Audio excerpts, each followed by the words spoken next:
Ahead of the 2020 presidential election, there were 51 intelligence officers. They signed a letter claiming Hunter Biden's laptop was just Russian disinformation. Convenient timing. It also turned out to be wrong. Very wrong. Now, just ahead of the 2024 presidential race, the very first debate, 16 economists came together signing a letter warning about, quote, economic dangers if Trump is elected.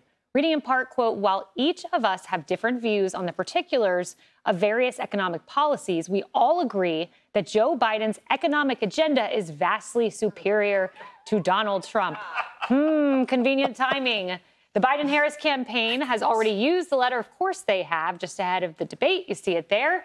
But now we're learning crucial details about some of the economists who wrote the letter. Tammy, first there were 51, now there are 16. Yeah, I'm wondering, why couldn't they get 52? Isn't that what you need to do? And edibles may have been involved in the drafting, apparently, of some of that. Because for the average person who experiences this on their own, they don't need someone to tell them.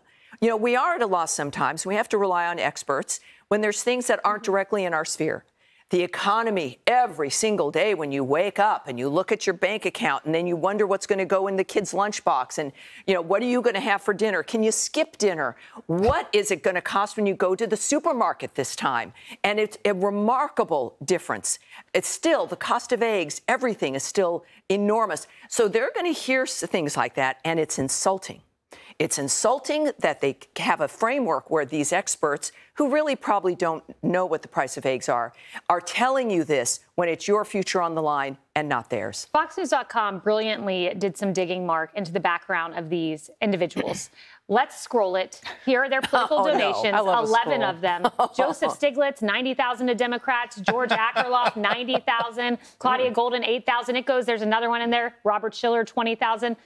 11 of them. Yeah, they're not shopping. It's remarkable. And first of all, on that 51, the 51 intelligence people who signed that letter, I hope Donald Trump today turns to Joe Biden tonight and says, will you apologize to the American people for saying that the Hunter Biden laptop was Russian disinformation? Because that was a lie and you said it to the American people. So I hope he does that. But second of all, putting aside the conflict of interest of these economists, I can't think of a less persuasive argument to make in a debate than experts say Trump will destroy the economy. Yes. After COVID, the trust of experts in this country is in the tubes. And second of all, 7 in 10 Americans, according to the polls, think that Donald Trump's handling of the economy, they approve of it. 6 in 10 disapprove of Joe Biden's handling of the economy. Americans aren't stupid. No. They know they're paying 20% more now than when Biden came into office for everything.